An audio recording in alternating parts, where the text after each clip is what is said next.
Bismillahirrahmanirrahim. Assalamualaikum warahmatullahi wabarakatuh. Alhamdulillahilladzi ahyana ba'da ma amatana wa ilaihi nusur. Asyhadu an la ilaha illallah wahdahu la syarika lah wa asyhadu anna Muhammadan abduhu wa rasuluhu la nabiyya ba'dah. Allahumma fassalli wa sallim wa barik ala hadzal nabiyil karim wa ala alihi wa sahbihi ajma'in. وقال الله تعالى في القرآن الكريم بعد أعوذ بالله من الشيطان الرجيم بسم الله الرحمن الرحيم والعصر إن الإنسان لفي خسر إلا الذين آمنوا وعملوا الصالحات وتواصوا بالحق وتواصوا بالصبر صدق الله العظيم.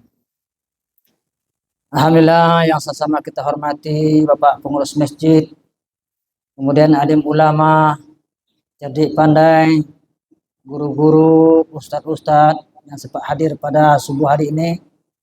Kemudian Bapak Ibu hadirin wal hadiran, jamaah salat subuh yang dirahmati Allah Subhanahu wa taala. Syukur alhamdulillah pada pagi yang mulia ini kita sehat wal afiat, dikasih rahmat yang luar biasa dari Allah Subhanahu wa taala. Mampu kita melaksanakan salat subuh secara berjamaah. Salat perintah Allah, berjamaah adalah sunnah Nabi sallallahu alaihi wasallam. Setiap ada perintah Allah, ada contohnya oleh Rasulullah sallallahu alaihi wasallam. Alhamdulillah, kedua-duanya mampu kita laksanakan pada subuh hari ini. Barang siapa salat subuh berjamaah di mana azan dikumandangkan, maka pahalanya sama dengan salat sunat sepanjang malam. Barang siapa bisa salat Isya berjamaah di mana azan dikumandangkan, nilainya sama dengan salat sunat separuh malam. Maka barang siapa 10 terakhir Ramadan bisa menjaga salat Isya dan subuh berjamaah, maka dia akan mendapat percikan Lailatul Qadar. Jadi mudah-mudahan kita hadir pun dapat percikan Lailatul Qadar. Amin ya rabbal alamin.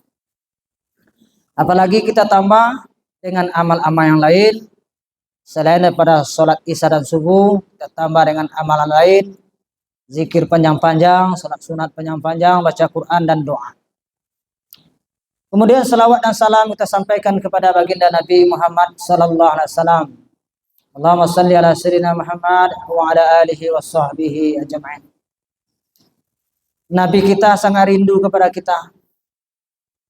Bahkan Nabi sallallahu alaihi wasallam mendoakan kita, dirindui oleh Rasulullah sallallahu alaihi wasallam. Maka kita balas rindu Nabi tadi dengan kita cintai segala yang berhubungan dengan Nabi.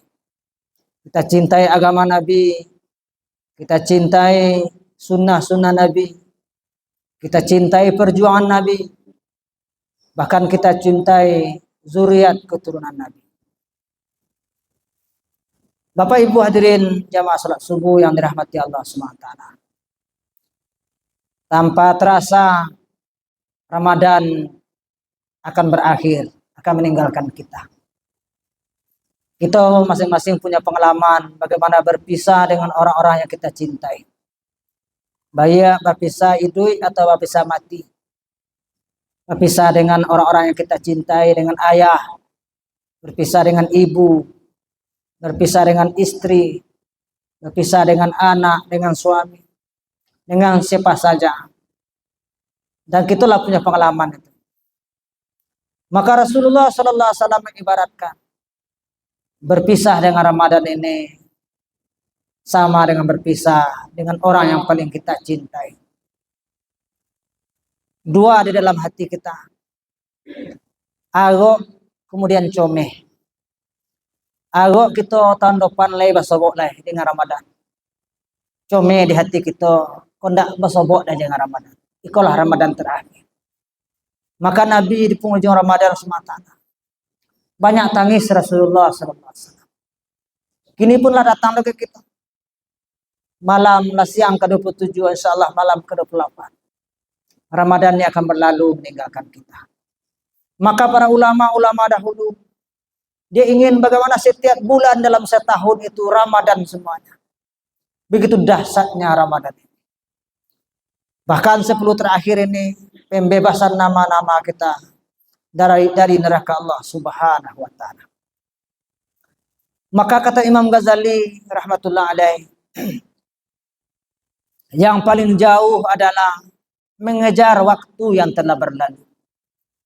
Sedetik waktu berlalu ini tak bisa kita kejar lagi walaupun seumur hidup kita.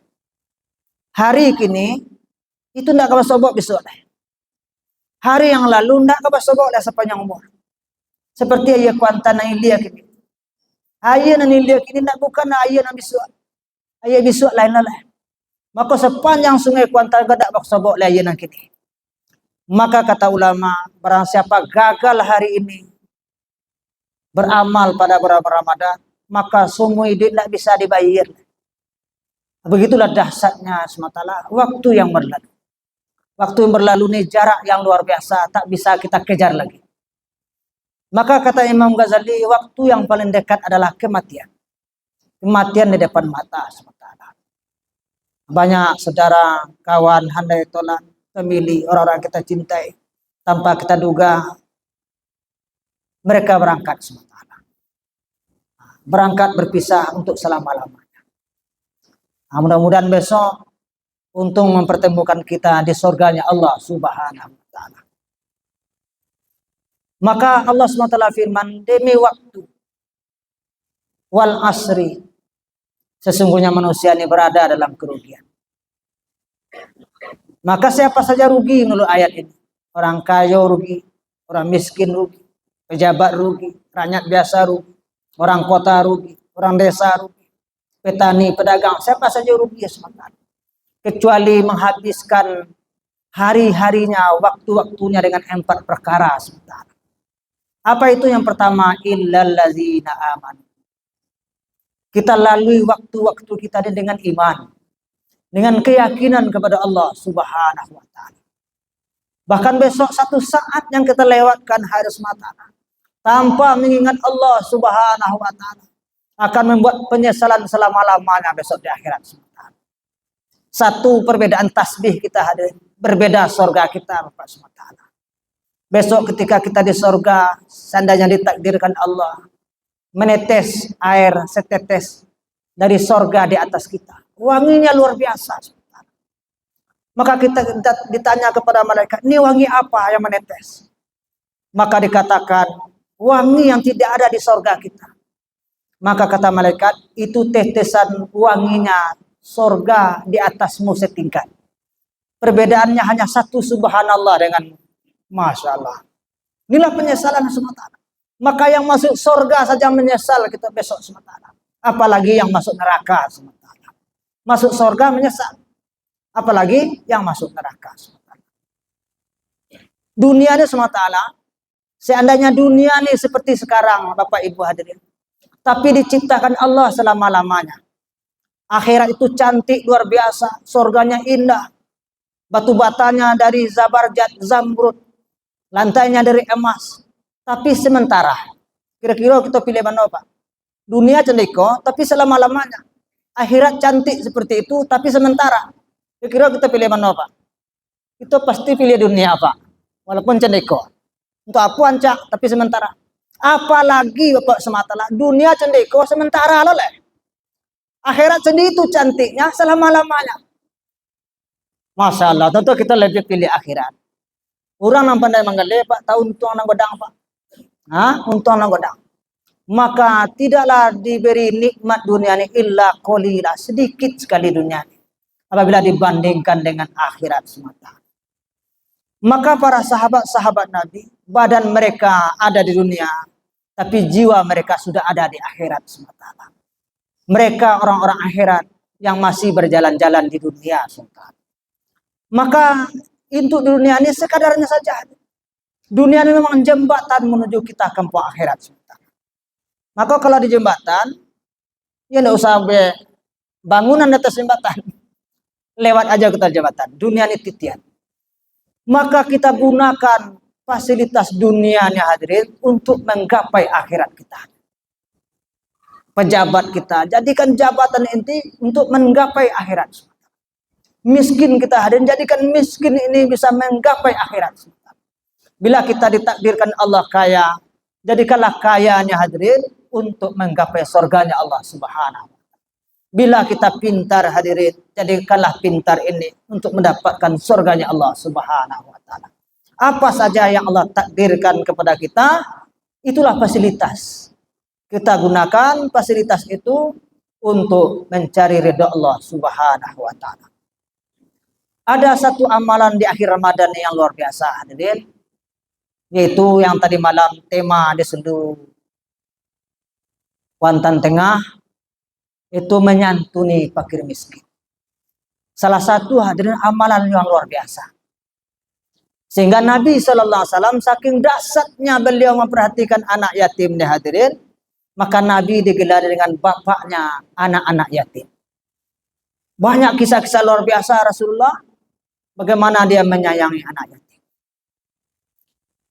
Nabi tidak ingin besok ketika hari raya ada yang menangis, ada yang berhibah hati, tidak ada baju baru, tidak ada terompa baru, tidak ada peci baru. Maka Nabi SAW inginkan umatnya seluruhnya berbahagia besok ketika hari raya. Maka Nabi luar biasa dalam menyantuni anak yatim. Ada kisah luar biasa yang sering kita dengar, kisah Basir kecil. Basir satu orang anak yatim, anak piatu, ibunya sudah meninggal dunia. Maka Basir hari-hari dengan ayahnya siang dan malam. Kemana ayahnya, Basir pun selalu pegang jubah ayahnya. Bahkan ketika tidur pun Basir pegang jubah ayahnya. Takut ayahnya meninggalkannya. Karena omak baru meninggal. Maka satu kali ketika tidur, datang perintah Rasulullah. Memanggil para jawara. Wahai pendekar-pendekar, wahai para jawara. Hari ini medan juang terbentang di depan kita. Besok kita akan berangkat berperang memperjuangkan agama Allah.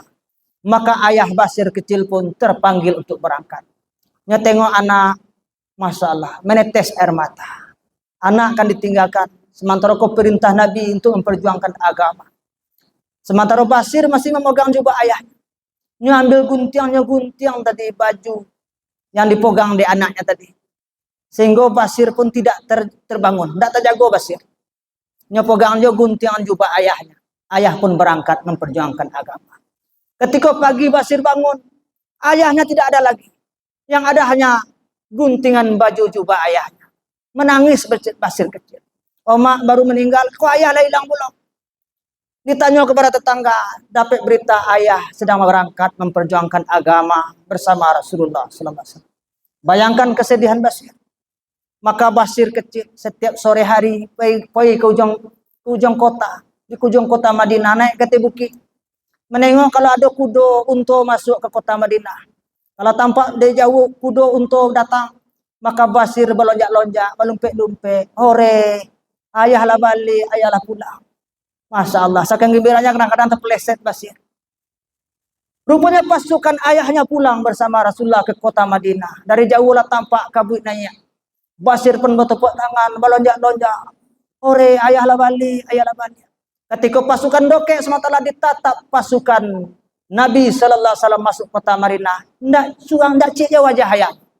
Ternyata tidak ada ayahnya di rombongan tadi. Maka Basir pun lari di belakang kuda tadi. Bakabui-kabui sampai manggil ayah, ayah. Akhirnya SWT masuklah pasukan ke Masjid Nabawi. Ketika itu akan dikasih nasihat pulang oleh Rasulullah SAW. Maka Basir pun masuk masjid. Nyopagang bahu kawan-kawan ayah. Paman, manu ayah. Pak Tuwo, manu ayah. Paman, manu ayah. Maka seluruh teman-teman ayahnya menangis SWT. Nggak boleh Basir datang menjumpai Rasulullah. Nyopogang bau kanan Rasulullah, wahai Rasulullah. Mana ayah hamba ya Rasulullah. Nabi tidak sanggup menengok Basir, tolehkan kepalanya ke kiri sementara. Basir pun lari ke kiri, memegang bahu Nabi di kiri, wahai Rasulullah. Mana ayah Rasulullah. Nabi pun tolehkan ke kanan sementara. Akhirnya seluruh jemaah tadi hari menangis sementara. Ternyata ayah Basir telah gugur mati syahid di medan tempur. Sempurnalah Basir kecil menjadi yatim piatu. Ketika itu Nabi menangis, nyopolo Basir kecil, wahai Basir, Allah sayang kepada ayah. Ayah dijauhi di Allah Subhanahu wa taala. kini rela ngabasir. Ayah kini Rasulullah Muhammad, ibu kini Aisyah. Maka ketika itu mendengar itu Bapak Ibu semata, untuk tangi basir semata, berhenti tangi basir semata. Karena anak-anak ketika itu lebih mencintai Rasulullah ketimbang ayah dan ibunya semata. Inilah cinta sahabat semata. Sehingga onti tangi. Begitulah sayang Rasulullah kepada anak-anak yatim semata. Maka Bapak semata, inilah amalan di akhir Ramadan semata. Karena anak yatim tidak mendapat jatah daripada zakat. Bila dia dapat zakat bukan karena yatimnya, tapi mungkin karena miskinnya. Boleh semata. Maka di mana-mana masjid kita santuni anak yatim. Bukan hanya kita santuni dengan uang, dengan beras, makanan pokok. Yang dibutuhkan anak-anak yatim hari ini kasih sayang. Tompek bapijak lah patah. Tompek bagantong banana lah putih. Yang dibutuhkan kasih sayang semata. Maka ayah daripada anak-anak yatim ini adalah laki-laki orang beriman. Ibu anak yatim ini, yatim piatu ini adalah wanita-wanita orang-orang beriman. Mudah-mudahan kita Bapak semata, ini amalan luar biasa. Ambo di Pekanbaru ada satu orang Sulawesi, Daeng tadi luar biasa menyantuni anak yatim. Itu bisa lagi jadi kita contoh. Padahal korojo Daeng enggak tentu apa korojonya. Tapi Daeng tadi semata katanya mungkin sunah-sunah Nabi yang lain tidak mampu buat dari Ustaz. Tapi cik sunah Nabi yaitu menjadi bapaknya anak-anak yatim. Maka di rumah Daeng tadi banyak anak yatim, anak jalanan. Daeng tadi jadi ayahnya. Setiap minggu barolek di rumahnya mengundang anak-anak yatim sekota Madia Pekanbaru. Sehingga luar biasa keberkahan hidup Daeng tadi. Padahal dia biasa-biasa saja. Tapi kok bisanya sekali seminggu mengundang anak yatim 100 orang sekali seminggu. Bahkannya bisa mengundang artis ibu kota untuk menyanyikan gambus, untuk menghibur anak-anak yatim. Ini sekolahkan anak yatim. Itu jadi patokan juga bagi kita semua tanah. Mari kita tengok kiri kanan keluarga kita, tetangga kita. Yang sebaik-baiknya anak yatim merawat keluarga kita. Jangan sampai orang itu menangis sementara. Ketika anak-anak yang lain yang punya ayah, yang punya ibu harus masalah, baju baru, peci baru, terompa baru, sepatu baru, main mercur, main lilit. Satu anak yatim tersisihkan sementara. Mereka ke emaknya, "Emak, ayah bila balik? Ambo nak baju baru loh, mak." Akhirnya ibunya tadi lagi pandai bermain katanya hibur jalan. Sabar nak, ayah dah usut berjumpa ayah. Bapak ibu sementara. Kadang kita kan pernah merasakan bagaimana kehilangan satu orang ayah, satu orang ibu sementara. Untuk itu, mari kita di akhir Ramadan ini, amal-amal yang lain mungkin akan habis, tidak bisa kita buat lagi. Itulah amalan besar. Kita santuni anak yatim, dan orang yang menyantuni anak yatim kata Rasulullah, besok di sorga seperti ini kata Rasulullah. Rasulullah tengokkan dua jari tengah dan jari telunjuk, berdampingan dengan Rasulullah Sallallahu Alaihi Wasallam. Mudah-mudahan tausiah singkat SWT untuk menggugah memotivasi kita. Mari kita pupuk cinta kita, sayang kita kepada anak yatim, fakir miskin yang ada di sekeliling kita. Demikian saja tausiah kita pada pagi hari ini. Yang benar datang dari Allah, salah silap dan terkebenaran menyampaikan. Kita tutup dengan doa kepada majelis. Subhanallah bihamdihi, subhanakallah bihamdika, asyhadu an la ilaha illa anta astaghfiruka wa atubu ilaik. Wassalamualaikum warahmatullahi wabarakatuh.